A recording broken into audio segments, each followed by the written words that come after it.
Welcome to Home Team Advantage. I'm Gary Gimbetti along with Mike Egan, and we have a lot to talk about.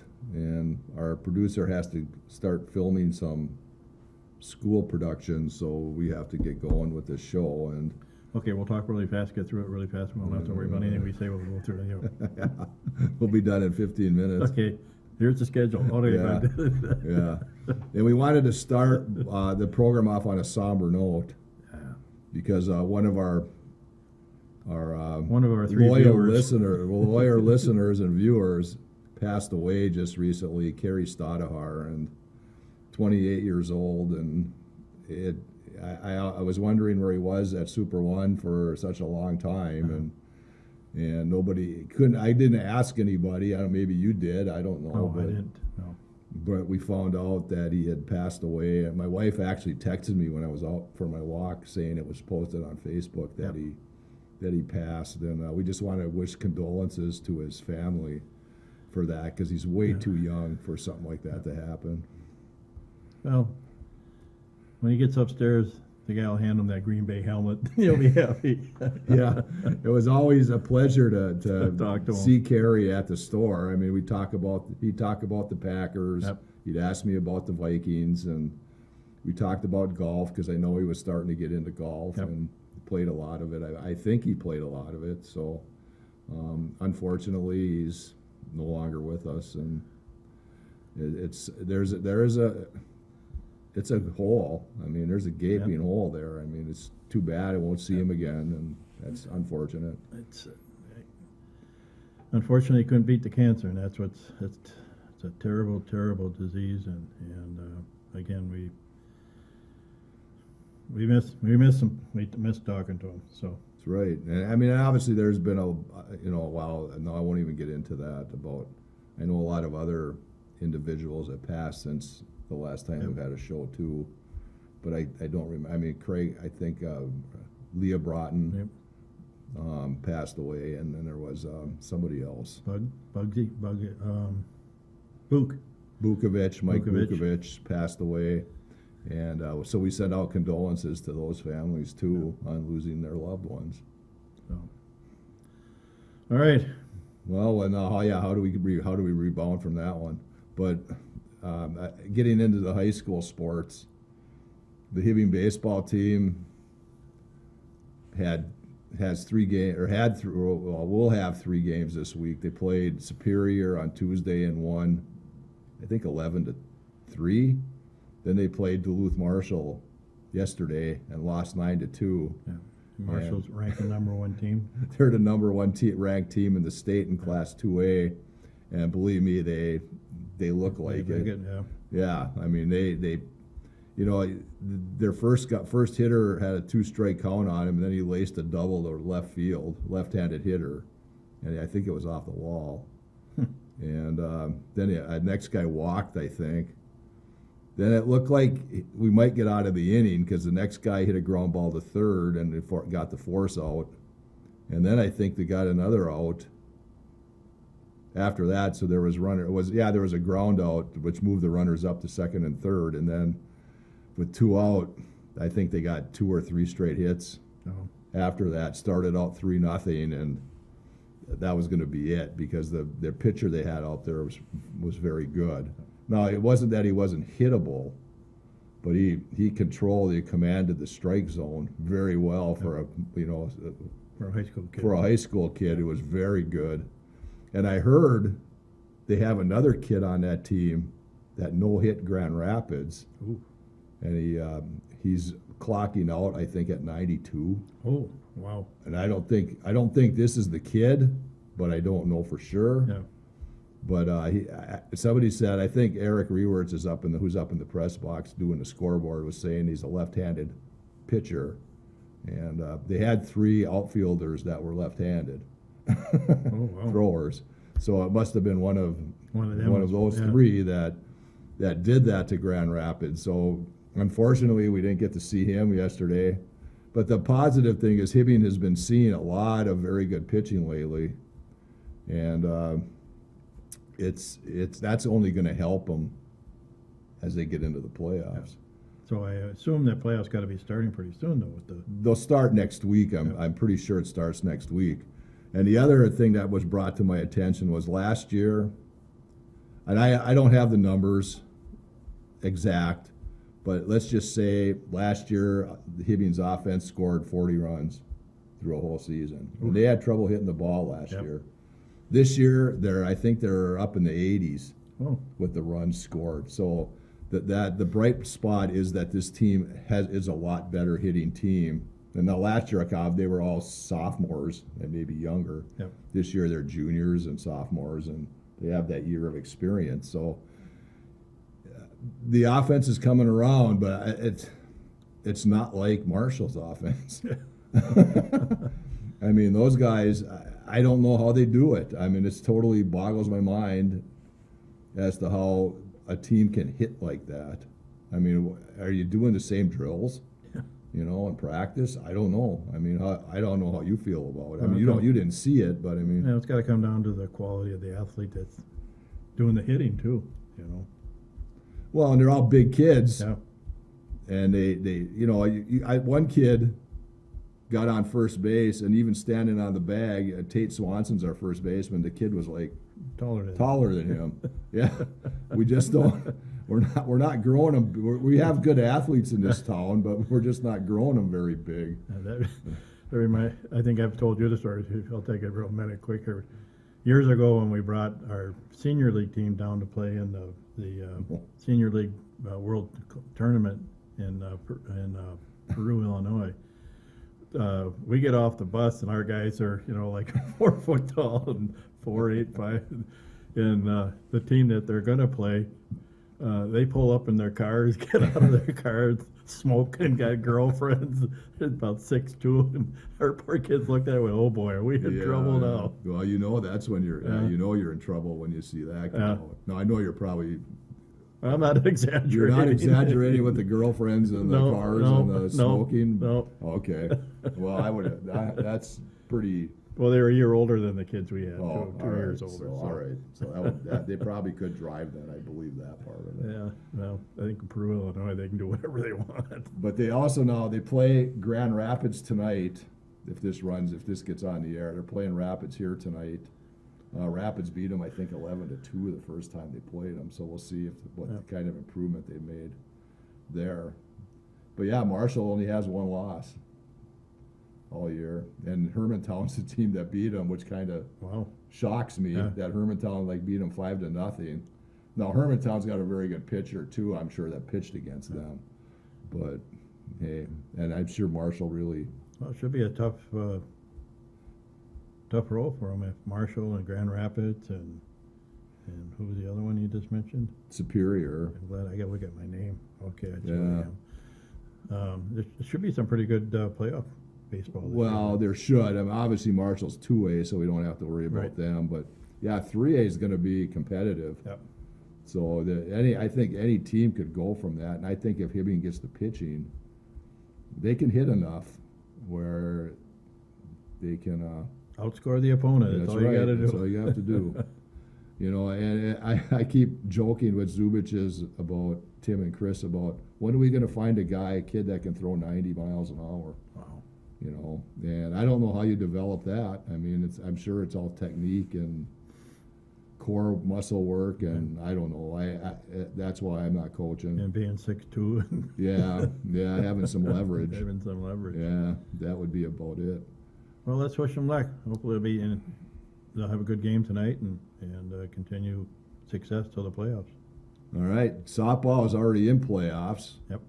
The Hibbing was beaten by Rock Ridge 12-2 on Tuesday, and they're playing probably, if they haven't started yet, they probably start at noon down in Cloquet in the elimination bracket. They have North Branch today, so hopefully Katie's team can win one game down there and at least get another game in today. I think they play today again if they win, but I'm not positive.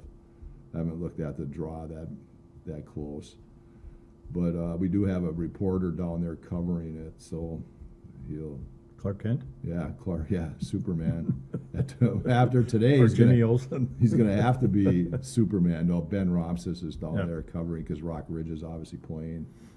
I think they played at 10 in the winners bracket against Cloquet, and we're down in the elimination bracket with North Branch. So we'll see. Good. Hopefully they can stay alive for another day after today.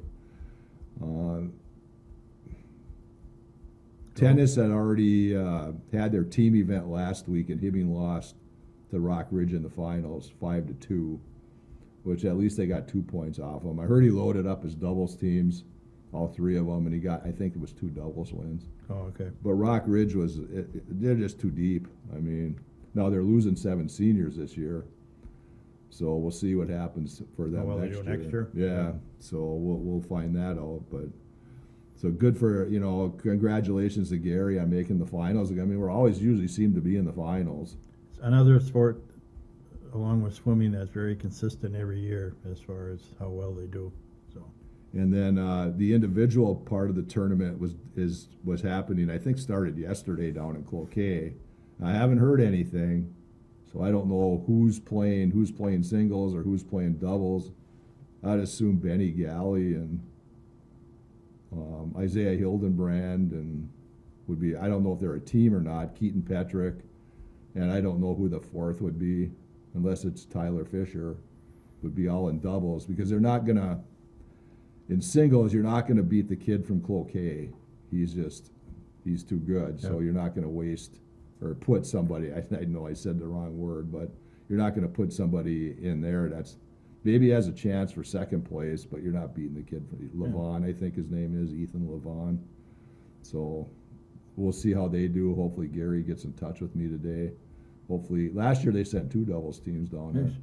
So maybe he'll get 2 doubles teams again. Good. Play each other in the finals. Have a little competition or a little friendly rivalry going with those guys. Golf team, girls just won a Cloquet invite on Monday. I don't know how they played on Monday. Yeah, that was. It was frost delayed from what her report said, so I don't know. Bet the greens were a little slow. Yeah, you think? Are we putting upwind or downwind today? Yeah. Yesterday was okay, but Tuesday and Monday it was just wouldn't even go outside. Yeah. Wasn't worth it. The boys, I think, were like 3rd or 4th at that tournament. They're not, but at the Hibbing invite last Friday, Andrew Slatton carded at 74 to win his own invite. Nice round. Yeah, I mean, and that was not real cold weather, but it was iffy. Yep. So to shoot a 74 wasn't bad. So hopefully he's coming on, and then Ethan Sunval and Drew Buzzy. Well, he actually in this last Cloquet meet, I think Andrew, Ethan, and Drew all tied with 78s or 79s, somewhere in there, after typing it up. So they've got 3 very good golfers, and then the 4th one will be, Gavin Schweiberger is one of them, and I don't know I can't remember who the other 2 might be, or 3. I know Joey Gabardi's in there, and I suppose I could look that up on my phone, because I don't want to. While Gary's looking that up on the phone, we'll have to take this short moment to identify our Honest Show sponsor for our show today. Today we're having something that's got a bunch of strawberries in it. It's nice. Strawberry shaker, my man. Is that a coffee? No. Oh. No. Okay, they were actually 3rd at 326. Duluth East won it with a 314, and Cloquet at 325. So Duluth East is not in our section, so that's probably a good thing. Yeah, they had Slatton, Buzzy, and Sunval at 79. Schweiberger was at 91. Gavin Sadness was 89, and Joey Gabardi was at 95. So those are the 6 guys that golfed at least on. 6 guys that could beat you and I. Yes, probably. Very easily. Yeah, I'd have to play the shortest tees to beat these guys. I'd have to pay the women's tees. But Cloquet seems to be the top team in there. It's going to be hard to, I think, knock them off. They're going to have to all play I mean, they're going to all have to shoot around 70, I think, if they want to win a team title at the section. But because Cloquet is very good and Rapids is good, and Where are they playing that at? that would be at I believe the Quarry. Okay. They'll play there 2 days, and hopefully they should get back to the second day, and so that'll help them out. Good. At least they'll have a shot at it. As far as the girls, Hibbing had a 406 that day, East had a 408, and Proctor was 464. And then Grand Rapids and Cloquet rounded out that field. Ava Sadness, though, shot a 94, placed second overall. The Grand Rapids girl, Brianna Dekich, had a 92. Chloe Raber had a 99. She was tied for fifth. Boy, Blake Swanger was was in eighth place at 106.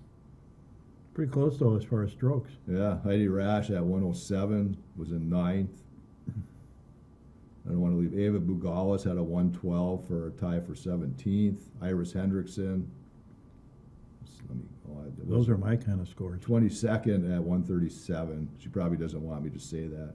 And if I did miss, Ava Bugalis had a 112. She was tied for 17th. So. Yeah, nothing like a 3-digit golf round.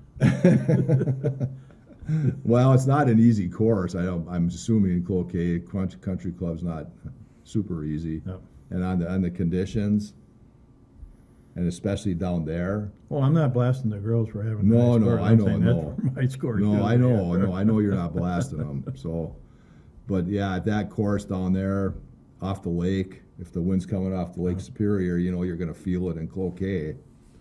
And it's just more power to them. For anybody who plays outside in the spring, Yeah.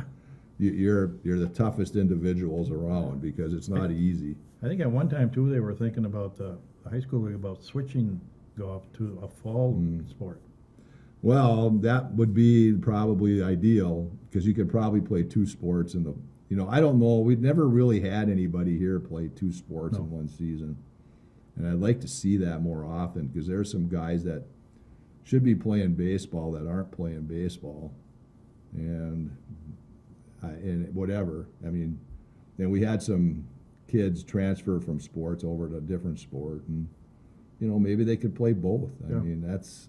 I'm just thinking about it's going to be the weather during the fall will be a lot more advantageous for golf than it would be for playing now during the spring. Well, you figure they start the second week of August. Golf doesn't really need a training. Like football, you need a week of non-pads before you go to pads. Golf, you could start playing matches first day. Again, it's that individual, how much time and effort you want to put into it, like track and cross country and golf. It's how much that individual wants to put into being a better player. So. Well, cross country, you probably need a week of training before you start actually running meets, and I think that's how it works. Again, golf, you don't need. You can play golf all summer, and you're all ready to go. So, yeah, that would be the best way to do it. And then just have kids being multiple sport athletes in one season would be great. I know some kids try it and seem to succeed at it, so we need more of that here. Yep.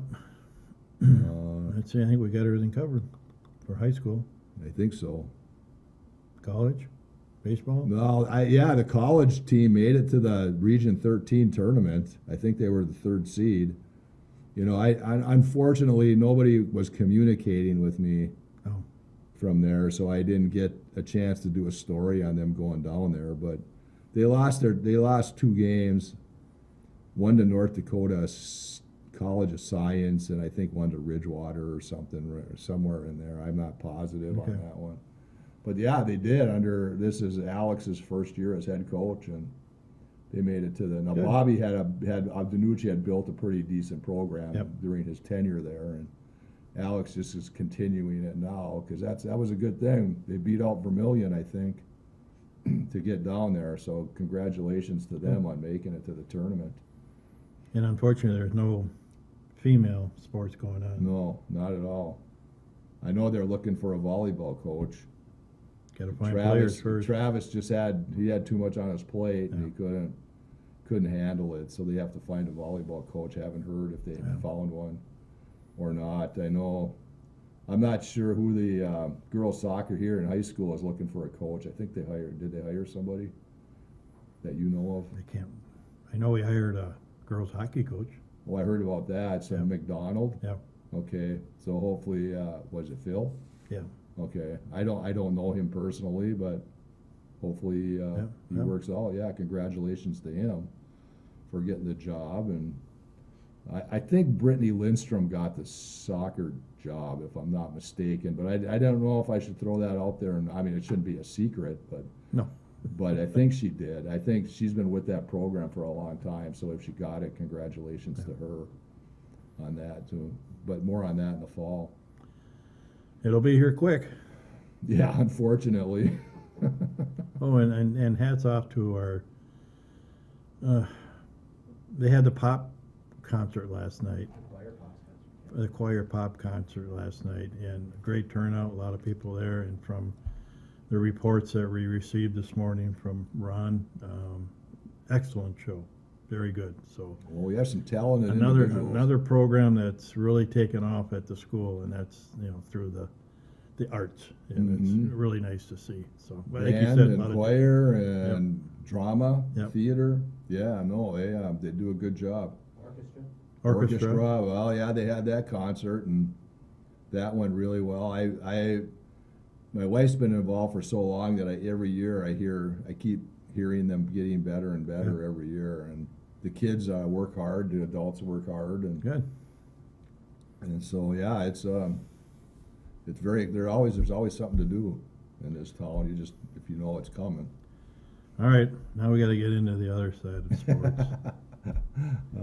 Who do you want to start with today? Well, Timberwolves, what a run they've made so far. So Beating far, LA and Yep. Golden State. Now I know Curry was out, but Yep. now they have Oklahoma City, and that's a little bit different animal than playing Golden State without Curry. But they got Well- their drawers blown off the other night, and they better not be taking 53 pointers and only Yeah. making 25% of them. Well, the Timberwolves are kind of playing without the Ant-Man. I mean, he disappeared. Well, And now it's, he has a bad ankle and this and that. And I don't think he's scored over 20 points. I think he had 22 in that last game against Golden State, but Okay. I think he only had 18 the first Right. night against Oklahoma. Yeah. And my contention is that if Ant wants to be considered one of the best, He better step he's got up. to step up and he's got to win a title. Now, he can't do it on his own, obviously, but, But another guy that needs to step up is Rudy Gobert. well, he needs to step Oof. up. He can't be getting 2 fouls in a minute and a half Yeah. and then sitting out. And they just can't, unless they're throwing him a lob, they cannot pass him the ball No. because he can't handle it. No. But Randall's been playing pretty tough in the playoffs. They need, well, no, this is coming from sports talk that I listen to every morning. They need Naz Reid and Nikhil Alexander-Walker and who's the other one? They need their bench to step up. Dante DiVincenzo Yeah. all have to step up and start hitting Yep. at least threes. I mean, if they shot 51 threes and you make 40% of them, you probably win that game. Yep. Maybe 38% of them, you probably win that game, which is what they were the top 4 in the league in shooting 3-pointers this year. Why they can't make them now? Well, who knows? It's all part of the NBA scheme. They don't want them to win. Well, yeah. What are they putting a lid over the basket when Yeah. every time we come down there? Shoot it to the right a little more than what you're used to. Yeah, maybe they have big fans blowing on each side of the arena when the Yeah. court side switch. Who knows? But But then that young kid that plays for Oklahoma, he was just named MVP of the league. yeah, SGA. Boy, does he get the calls. Oh. Holy God, is that terrible. Well, I know that's always been a bone of contention. Oh. I mean, But on the other hand, too, you got the Ant. Every time he takes a shot, he's yelling at the ref. Well. You remind me of, what's his name that just went to New York that we Towns. got rid of, Yeah. Towns.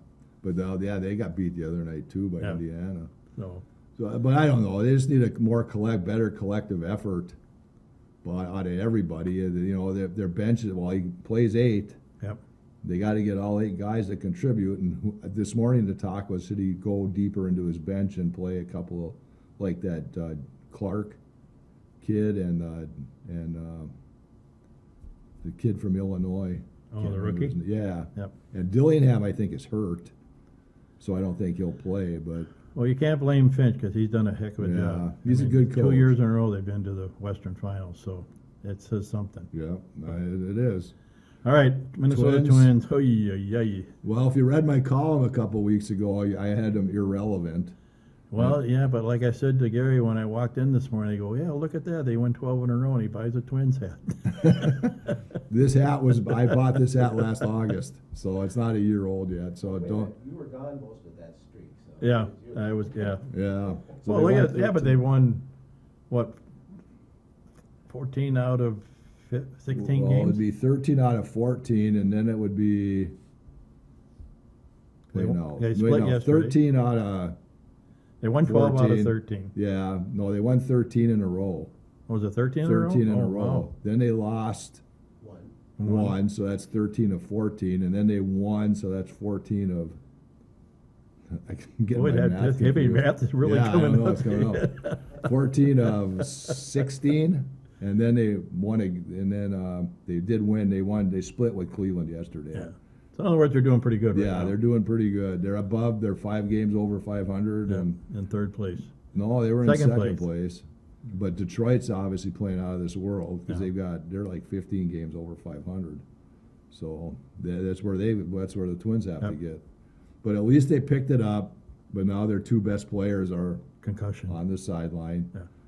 with concussion protocol and. And sure enough, it's Buxton is Yeah, one of them. Buxton and Correa, you know, the 2 that. The funny part is Royce Lewis hasn't gotten hurt yet. Well, he doesn't play with that What- crap. I either. hope that's wood under there. Yeah.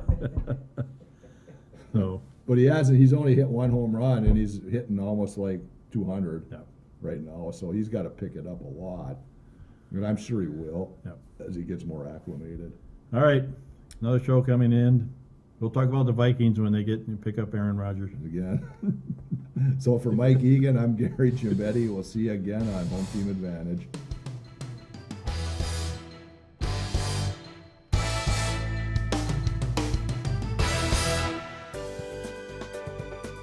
For over 25 years, U.S. Bank, located at 211 East Howard Street in Hibbing, Minnesota, has provided office and studio space for Hibbing Public Access Television. We are thankful for their ongoing support.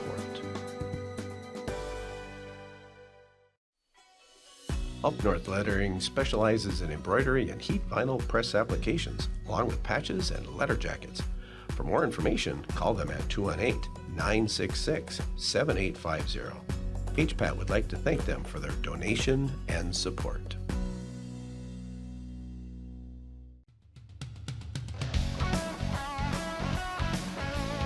Hibbing Public Access Television is thankful for the donation and support of Hard Rock Liquor, located at 2826 First Avenue in Hibbing.